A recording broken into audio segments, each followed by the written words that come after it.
자, 찾으셨으면 앞에 자막을 보시고요. 오늘 몇 절 안 되니까 우리 한 목소리를 같이 한번 읽을까요? 다 같이 읽습니다. 시작. 아합이 엘리야가 행한 그가 어떻게 모든 선지자를 칼로 죽였는지를 이세벨에게 말하니 이세벨이 사신을 엘리야에게 보내어 이르되 내가 만일 이맘때에는 반드시 내 생명을 저 사람들 중 한 사람의 생명과 같게 하리라. 그렇게 하지 아니하면 신들이 내게 벌 위에 벌을 내림이 마땅하니라 한지라.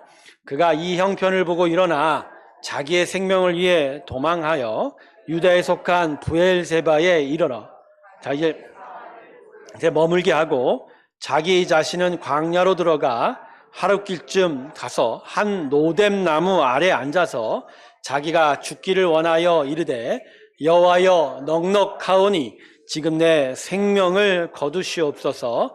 나는 내 조상들보다 낫지 못하니이다 하고 아멘. 우리 하나님께 영광의 박수 올려드리겠습니다. 오늘 하나님의 크신 은혜가 저희와 우리 이 예배 가운데 함께하길 주님의 이름으로 축원합니다. 네, 기도하겠습니다. 감사합니다. 하나님, 오늘 우리 마음에 하나님의 귀한 은혜를 허락하여 주시고 특별히 오늘 말씀 가운데 우리에게 말씀하시고자 하는 하나님의 마음을 허락하여 주시옵소서. 알고 깨닫고 그것으로 힘을 얻는 귀한 성도들 되게 하여 주시옵소서. 감사드리며 예수님의 이름으로 기도드립니다. 아멘. 1월 한 달은 새해 우리에게 있어야 될 것에 대한 것을 중심으로 말씀을 좀 나누고 있는데요. 신년 첫 예배 때는 하나님의 나라를 구하라. 특별히 영원한 생명을 향하여 여러분의 마음과 수고와 정성이 이전보다 더 기울여지기를 그런 바라는 마음을 함께 나눴습니다. 자, 지난 주일에는 하나님 말씀을 가까이 해라. 성경 말씀에 대한 마음가짐과 자세가 새로워지는 은혜가 우리 가운데 있어야 될 것을 함께 나누었죠. 자, 오늘은 성도들의 삶의 근원이 어디에 있는지에 대한 하나님의 마음, 은혜를 함께 나누고자 합니다. 자, 본문에 등장한 엘리야 선지자는 요새 시대로 말하면 구약 성경의 대표적인 스타입니다. 스타.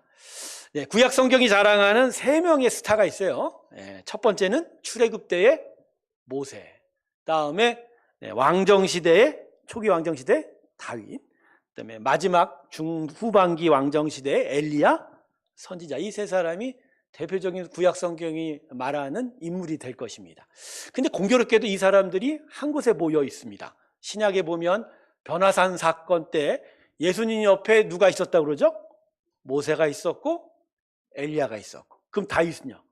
네, 예수님은 다윗의 혈통으로 나오게 되죠. 네. 자, 이렇듯 엘리야 선지자는 구약 성경의 대표적인 인물입니다. 근데 엘리야는 구약 성경의 대표 인물로 만든 사건은 아무래도 850대 1로 싸운 갈멜산의 대결이었습니다. 바알 선지자 450명, 아세라 선지자 400명과 함께 대항하여 하나님의 선지자로서 누구의 신이 우월한지를 대결한 게 이 갈멜산의 대결이었죠.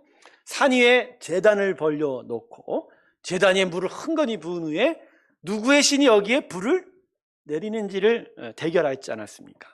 자, 근데 이 대결이 우리가 잘 알듯이 아주 싱겁게 끝나버렸습니다.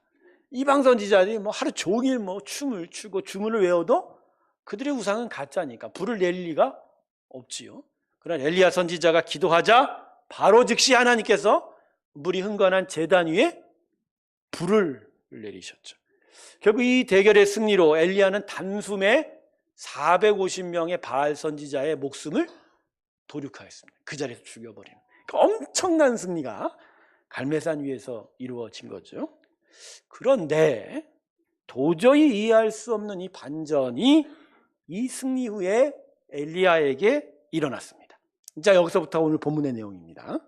자신이 후원하던 바알 선지자 450명이 엘리야에게 다 죽었다는 소식을 들은 이세벨이 격분합니다. 그러고 나서는 엘리야에게 뭐라고 얘기합니까? 오늘 본문 2절의 말입니다. 내가 내일 이맘때에는 반드시 내 생명을 저 사람들 중 한 사람과 같이 되게 했다. 이런 거예요. 너가 내 선지자를 죽였냐? 그럼 나도 너를 죽이리라 협박을 한 거예요. 근데 이 협박은 끝에 협박을 들은 엘리야의 마음이 어떻게 됐어요?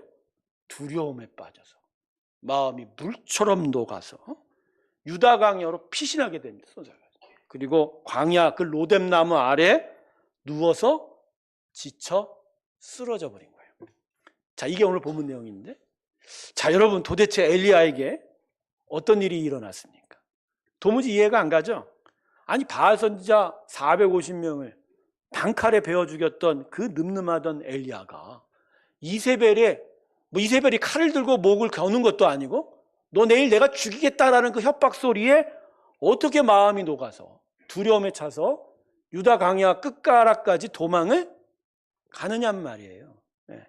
자, 우리 생각으로는 엘리야 정도면 450명에 대한 바알 선지 죽일 수 있는 엘리야 정도면 이세벨의 협박을 듣고 오히려 궁정으로 찾아가서 하나님의 준엄한 심판을 선포하는 것이 당연한 거 아니겠습니까? 그럴 정도는 될 거라고 우리가 생각하는데 도대체 어쩌다가 이세벨의 협박에 엘리야는 그렇게 비굴하게 유다 광야로 도망치게 되었냐라는 거죠. 성경은 여기에 대해서 뭐라고 하시는 줄 아십니까? 사람은 그럴 수 있다. 사람은 그럴 수 있다. 즉 사람 안에 잘못된 부분이 엘리야로 하여금 이렇게 비굴하게 도망치게 만들었다는 거죠. 엘리야가 보여주는 모습은 종종 우리 삶 가운데서도 항상 일어나는 일입니다. 우리는 신앙생활을 열심히 하고 또 열심히 또 기도하는 가운데 때때로 기대한 것들이 이루어지는 기쁨을 경험하기도 합니다. 어렵기만 하던 직장과 사업의 터전에 나름의 성과가 보이기 시작하고 흔들리던 가정의 부부관계가 원만해지고 또 열심히 자녀들이 공부하기도 하고요. 오랜 지병으로 아픈 한우들에게는 병세에 차도가 있기도 합니다. 그래서 이러한 일들이 나타날 때마다 내가 신앙생활에 열심히 집중하고 또 기도했더니 이런 일들이 이런 효과가 나타나는구나 라고 기뻐하게 됐죠.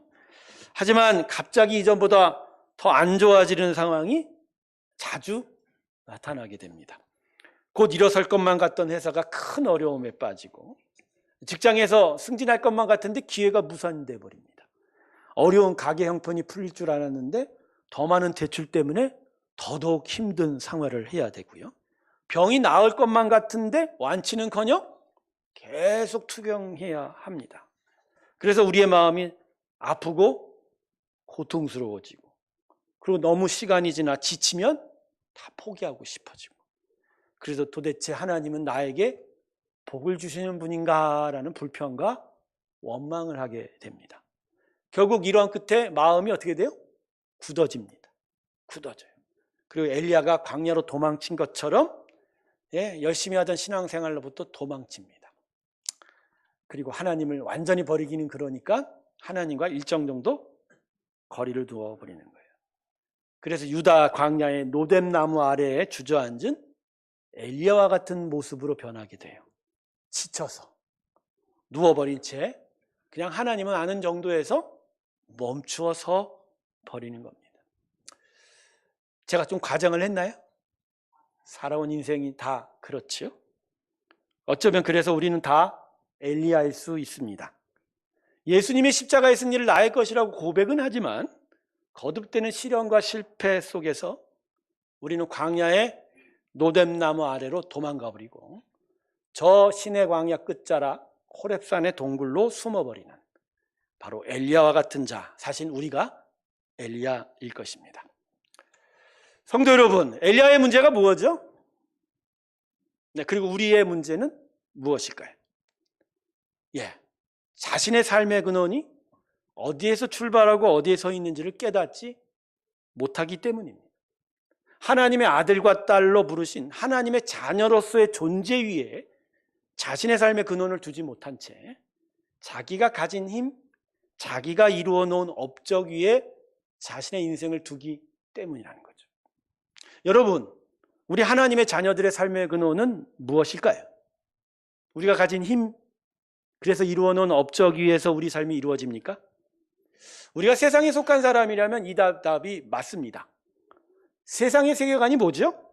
당신의 힘과 당신의 행한 업적으로 당신의 가치가 정해집니다. 그죠? 물론 인간 존중에 대한 가치가 높아지면서 기본적인 인권들은 보장이 되지만 그래도 세상에서의 사람의 삶은 결국 뭐에 서 있어요? 내가 무엇을 가졌는지, 내가 무엇을 행했는지, 그게 나의 가치, 나의 의미를 판단해 준다는 거죠. 하지만 하나님의 자녀들은 이렇지 않아요. 하나님의 자녀들에겐 이건 틀린 답입니다. 여러분, 하나님의 자녀들의 인생은요, 자신이 가진 힘과 업적으로 결정되지 않습니다. 여러분, 하나님께서 우리를 당신의 자녀로 부르신 게 어떤 의미죠? 이제는 내가 책임질 거라는 거예요. 너가 가진 것들, 너가 행한 것으로 너의 가치가 결정되지 않는다? 내가 너를 자녀로 부른 것으로 너의 삶이 결정된다. 그러니까 하나님이 자녀로 부르심이 바로 우리 삶의 근원인 거예요. 여러분, 그래서 아브라함을 하나님 부르셨을 때 하나님이 아브라함에게 복이 되라, 복의 권이 되라 하신 게 바로 이거예요. 아브라함이 무엇을 하는 것을 그가 결정되지 않아요. 아브라함은 완전히 하나님의 축복과 그의 책임 가운데 있는 거예요. 그래서 아브라함에게 어떤 일이 일어났죠? 닫혔던 태가 열렸잖아요. 생산할 수 없는 그들에게 아들이 태어난 거예요. 그건 바로 하나님이 그의 인생을 열어가시겠다고, 책임지시겠다고 하는 거죠. 그래서 여러분, 하나님의 자녀들의 삶의 기초는 하나님의 관계입니다. 하나님과의 관계예요. 하나님의 아들과 딸로 자녀로 부르심이 우리 삶의 시작이에요. 우리 삶의 출발이에요. 그게 우리 삶의 근원이 되는 거예요. 그래서 여러분, 내 삶의 의미와 가치는 내가 아니라 하나님이 결정하시는 거예요. 내가 행한 것, 내가 가진 것이 내 인생을 결정하지 않는 거예요. 쉽게 얘기하면 그런 거예요. 내가 지금 하나님의 자녀로 부름받았음에도 불구하고 계속 시련이 있고 실패가 있어요. 그렇지만 그럼에도 불구하고 우리는 실패자가 아닙니다. 물론 우리의 죄악이 있고 우리의 실수도 있어서 우리가 과정에서 실패자라는 생각이 들 수는 있겠지만, 그러나 우리가 실패자임에도 불구하고 하나님 우리를 자녀로 보시고 그 하나님을 우리가 신뢰하면 결국 하나님은 최종 승리를 이루십니다. 예수 안에 있는 자에게 결국 영원한 생명의 멸류관이 주어집니다. 할렐루야. 그게 우리 삶의 결론인 거예요. 바로 이러한 하나님께서 우리의 삶을 이루어 가시고 지켜가신 그 결론, 그게 바로 우리 삶의 시작이자 그 위에 우리의 삶의 근원이 서 있는 거라는 거예요. 엘리야가 이걸 잊은 거예요. 850대 1의 승리에서 이겼는데 이게 사실 하나님이 하신 일이거든. 나의 선지자가 대결할 때 나의 선지자를 내가 축복하리라 하고 불을 내려주신 거죠. 근데 엘리야가 갑자기 이건 내가 이룬 거야. 내가 기도했기에, 내가 대결했기에 하나님이 복을 주셨다, 이렇게 생각한 거죠. 근데 엘리야가 착각한 거죠. 하나님이 하셨는데. 근데 엘리야는 자신의 힘과 자신이 이룬 업적이라 생각하다 보니 자신보다 더 강력한 힘인 이세벨이 등장하니까 그 앞에서 흔들려 버리는 거예요. 더 세고 더 큰 게 찾아오니까 갑자기 그 앞에 주눅이 들어버린 거예요. 두려움에 빠진 거예요. 그게 도망칠 수밖에 없는 거죠. 여러분, 우리의 인생을요, 우리가 가진 힘과 업적 위에 두면 월등한 힘이 나타날 때마다 흔들려요. 나라는 존재의 인생은 항상 흔들려요. 그리고 나보다 못한 힘들과 인생을 보면 어떻게 돼요? 교만해져요. 언제나 내가 지배할 수 있어? 언제나 내가 다스릴 수 있었겠죠. 여러분, 오래된 커피 광고 기억하십니까? 광고 카피. 사랑은 움직이는 거예요. 기억이 안 나시나 봅니다. 예전 한솔 016 핸드폰 광고입니다. 사랑은 움직이는 거예요. 근데 여러분, 사랑이 움직여요? 근데 왜 움직인다고 광고하죠? 더 이쁘고, 더 잘나고, 더 세고, 더 강한 것이 나타날 때마다 마음이 움직여버리잖아요. 그러니까 다른 이동통신보다 016이 더 좋으니까, 더 세 거니까 당신의 저쪽 통신사에 묶인 마음을 이쪽으로 옮겨라, 이런 카피예요. 근데 이 카피가 말하는 게 결국 뭐죠? 세상의 가치관이죠. 네, 더 강하고 더 세고 더 이쁘고 더 잘난 것이 있으면 항상 사람의 마음은 움직여버려요. 세상과 사람은 모두 항상 움직이고 변합니다. 거기엔 영원함이 없어요. 이곳에 빠지면 인생은 매번 흔들리고 요동치게 돼요. 그래서 여러분, 세상은 안전하지 않아요. 안전할 수 없어요. 항상 움직이는데, 항상 변하는데, 어디서 어떤 일이 일어날지 모르지 않습니까? 언제 엎어지고, 언제 뒤집어지고, 언제 충돌하고, 언제 폭발할지 몰라요. 그러다 보니 이 세상을 살아가는 사람의 실존은 두려움입니다. 여러분, 우리 마음을 보십시오. 지금 우리를 움직이는 게 뭐죠? 두려움일 수 있어요. 오히려 두려움 때문에 하나님께 나올 수도 있어요. 이게 진짜, 이거 진짜 아픈 일이에요. 두려움이 여러분을 지배하면 엘리야와 같이 됩니다. 무슨 일만 나면 도망치게 되고 숨어버리게 되는 거죠. 하지만 하나님은 다르세요. 하나님은 영원하십니다. 할렐루야. 영원토록 변하지 않아요. 그리고 그분께서 한번 말씀하시면 그 말씀, 그 약속은 끝까지 지켜지는 거예요. 그래서 여러분, 하나님께 매여 있으면 인생이 굳건합니다. 흔들리는 세상에 집을 지은, 내 인생을 두는 건 모래 위에 집을 지은 것과 마찬가지입니다. 홍수가 한번 나기 시작하면 급하게 쓸어 올라가죠. 그러나 하나님께 매여진 우리의 심령은 반석 위에 세워진 집입니다. 그 기초가 안전하기에, 든든하기에 흔들리지 않는다는 거죠. 9년 전인가요? 부모님을 모시고 대만에 관광을 간 적이 있어요. 근데 밤에 호텔에서 자는데 새벽 한 서너 시쯤인가? 호텔이 좌우로 낑 움직이는 거예요. 침대가 여기 있다가 일로 쏠리는 거예요. 그 위에서 나의 몸도 쭉 미끄러졌다? 쭉. 놀랬죠. 호텔 로비로 찾아갔어요. 이게 뭔 일이냐고. 나 대피해드린 줄 알았어요. 우리 어머니 놓고 나는 아무도 못 내려간 거야. 근데 호텔 매니저가 별일 아니래요. 여긴 대만이래요. 대만은 원래 지진 많이 발생하는 곳이라 이 정도는 일답니다. 근데 중요한 건 그날 저는 분명히 깨달았어요. 편안한 호텔에서 자든지 화려한 궁정에서 자든지 아니면 작은 초막집에서 사든지 거지와 같이 살든지 하나님이 아니고서는 어디서나 흔들린다는 거예요. 어디서나 요동친다는 거예요. 어떤 것도 안전하지 않다는 거예요. 오직 하나님만이 가장 안전하다는 거예요. 그래서 여러분, 믿음은 변하지 않고 흔들리지 않는 이 하나님을 신뢰하는 거예요. 우리의 믿음은 그분의 기적, 그분의 능력을 신뢰하는 게 아니에요. 그분의 변하지 않는 성품을 신뢰하는 거예요. 그분이 우리를 사랑하시는 영원한 그 사랑, 인격을 신뢰하는 거예요. 그게 바로 믿음인 거예요. 그래서 우리의 믿음의 근원은 하나님의 성품과 인격입니다. 할렐루야. 이걸 신뢰하는 것이 믿음인 거죠. 그래서 여러분, 믿음의 삶은 인공 암벽 타기와 같습니다. 인공 암벽 올라가기 위해서는 어떻게 하죠? 그 위에 안전한 줄로 묶어 놓는 거예요. 거기에 내 생명줄을 걸어 놓은 거죠. 저 구파발역 근처에 가면 인공 암벽이 있습니다. 지금 겨울이라서 잘 안 하는데 한때 거기 가서 쳐다본 적이 있어요. 저 사람들 어떻게 하나? 열심히 하더라고요. 근데 저들이 그렇게 열심히 올라갈 수 있는 이유는 안전줄을 메워 놓은 거예요. 안전줄.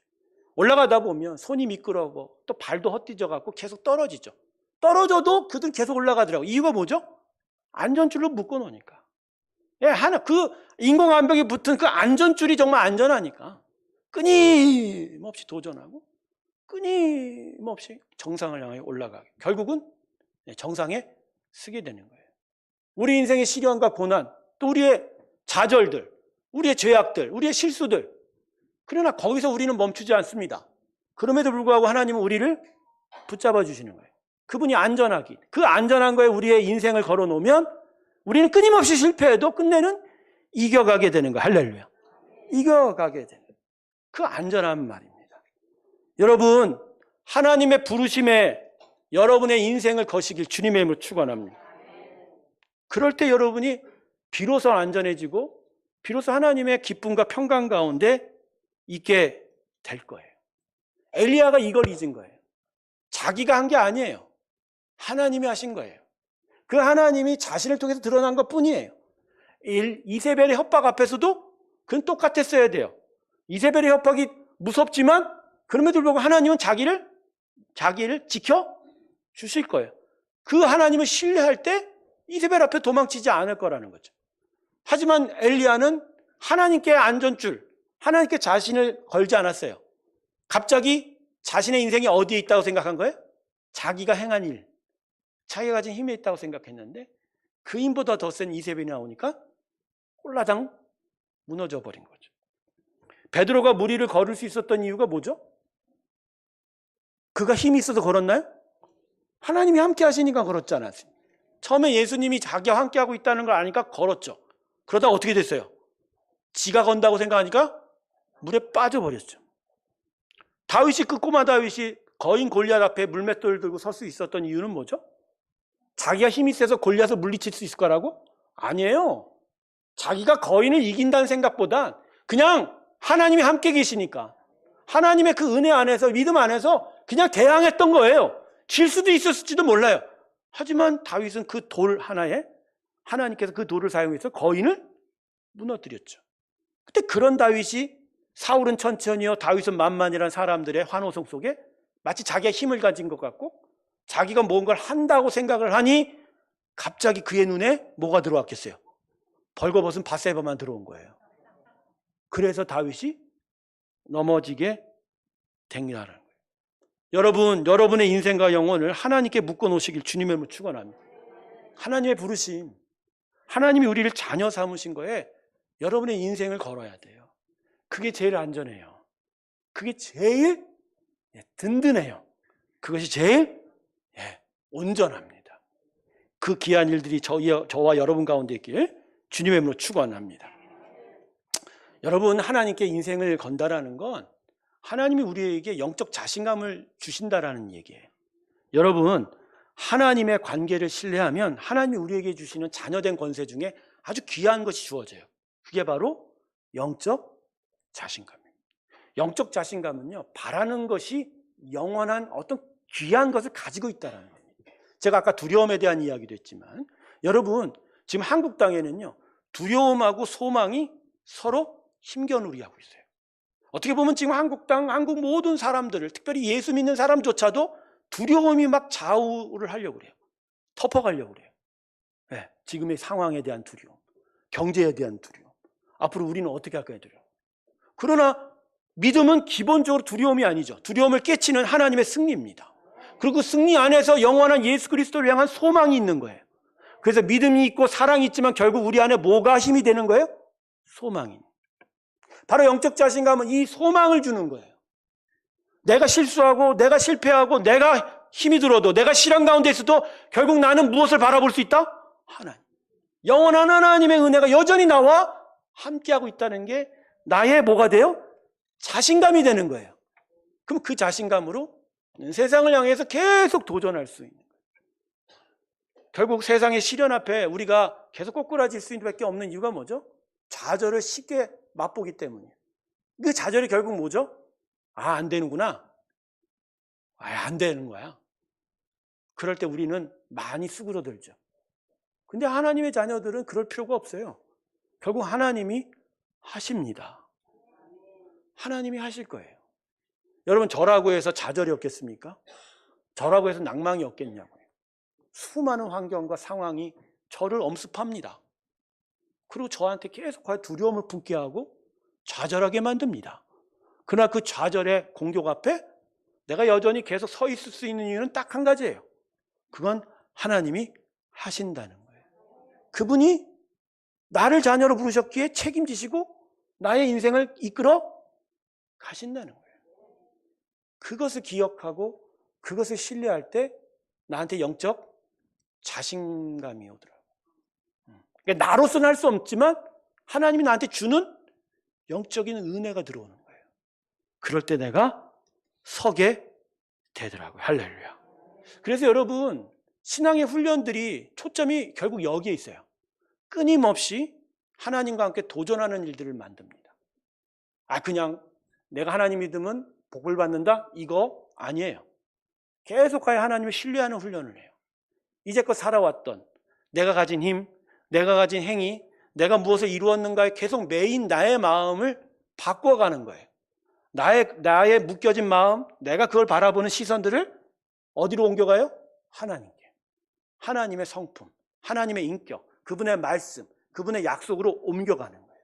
그래서 내 인생의 앵커가 내가 행한 업적과 내 힘에 걸려있지 않고 어디다가 정박되는 거예요? 하나님. 여러분의 인생의 앵커 닻이 바로 이 하나님의 부르심 위에 깊이 박히시길 주님의 이름으로 축원합니다. 이거 박히면요, 여러분 위급할 때마다 하나님 끌어당기세요. 흔들릴 때마다 힘을 꽉 주세요. 흔들리지 마! 저는 이런 생각합니다. 결국 우리는 땅에 박힌 자들이 아니라 하늘에 매달린 자예요. 그래서 땅이 흔들려도요, 안전할 수 있는 이유가 뭔지 아십니까? 하늘에서 붙들고 있는데 왜 땅이 흔들린다고 우리가 흔들려요? 그죠? 땅이 흔들릴 때 땅에 매여 있으면 같이 무너지는 거예요. 그러나 우리가 무너질 수 없는 이유는 우리는 땅이 아니라 어디죠? 하늘에 매달린 거예요. 여러분은 하늘에 매달린 자입니다. 여러분을 구원하실 때부터 하나님께서 하늘에서 손을 뻗어 여러분 붙잡고 계시는 거예요. 그래서 그 하나님께 마음을 두고 그 하나님을 바라볼 때 여러분이 일어날 수 있는 거예요. 그래서 여러분 오늘 본문 사건 이후에 이제 엘리야가 회복이 되는 것이 바로 그렇게 보여주는 거예요. 그것을. 결국 엘리야가 로뎀나무 아래서 힘을 차립니다. 결국 어디로 가죠? 시내 광야 그 호렙산 동굴로 들어가요. 여전히 괴롭고 여전히 좌절 가운데 있는 거예요. 근데 이 엘리야를 하나님께서 어떻게 일으켜 세우세요? 동굴 속에 있는 엘리야 앞에 하나님이 눈에 보여주시는 게 있어요. 첫 번째, 큰 바람이 지나갑니다. 엄청난 소리가 지나갑니다. 그 다음에 땅이 흔들리는 지진을 겪게 하고 땅에서 쿵쿵쿵 소리가 나겠죠. 마지막은 뭐죠? 엄청난 불길이 지나갑니다. 불이 타는 소리를 들어요. 근데 이 세 개가 지나간 후에 마지막 소리가 들립니다. 뭐죠? 세미한 음성이 들립니다. 그리고 세미한 음성 속에서 하나님이 엘리야를 향하여 말합니다. 너는 가서 뭐뭐뭐뭐 일을 해라. 여러분 이게 뭐죠? 지금 엘리야가 자신의 마음을 붙들고 있던 눈에 보이는 강하고 힘센 것들을 지나가게 만드죠. 하지만 결국 엘리야를 일으켜 세운 건 하나님의 음성이라는 거예요. 하나님이 여전히 엘리야를 신뢰하고 있다는 거예요. 여전히 엘리야와 함께하고 있다는 음성을 들려주면서 그 세고 강한 것들 앞에 다시 엘리야가 설 수 있게 한 거예요. 결국 엘리야가 무너진 게 이세벨 한 여인의 목소리 때문이잖아요. 그 세다고 여겨지는 목소리에 무너진 거잖아요. 그러나 그 센 음성 앞에 하나님의 음성으로 회복시킨 거예요. 여러분 그런 거예요. 여러분 우리 인생은 세상에 나가면 그냥 좌절할 수밖에 없어요. 넘어지고 시련을 겪을 수밖에 없어요. 그러나 우리가 그것을 이길 수 있는 건 우리 안에 하나님의 음성이 있는 거예요. 하나님의 약속이 있는 거예요. 하나님의 자신의 자녀로 부르신 은혜가 있는 거예요. 그리고 그것이 우리를 일으켜 세워서 그 시련과 좌절과 수많은 실수 앞에서도 또다시 세상을 향하여 돌진하고 이겨갈 수 있게 만들어 가신다. 할렐루야. 여러분 하나님의 부르심에 여러분의 인생을 단단히 묶어 놓으시길 주님의 이름으로 축원합니다. 결국은 모든 어려움과 시련 앞에 여러분 스스로에게 외쳐야 돼요. 그래도 난 하나님의 자녀다 말이야.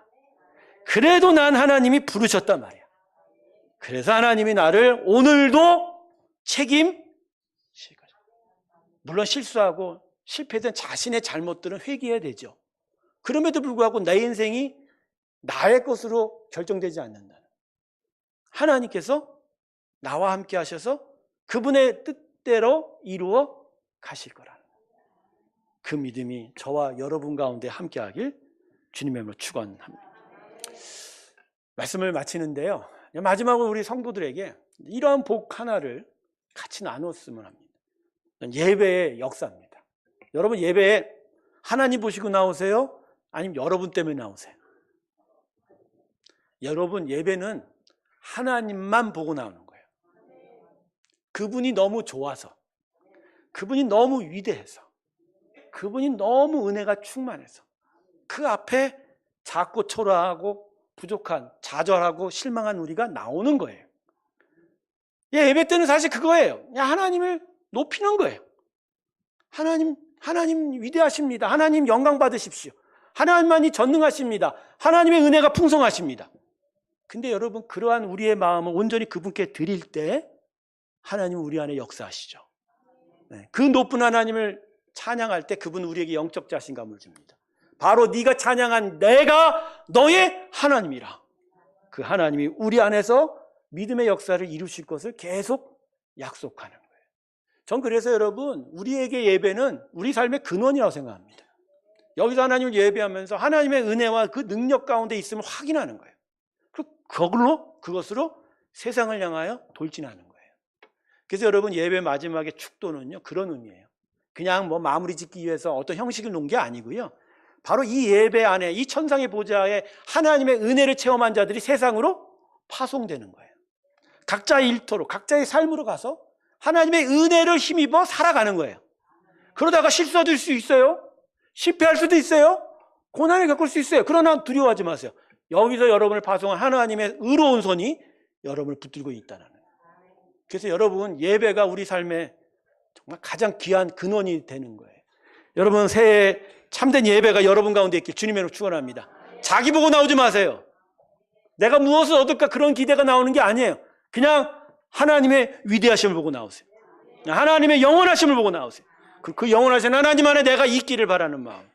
그러면 그 하나님이 우리와 함께 하셔서 당신의 귀한 일들을 이루어 가실 줄로 믿습니다.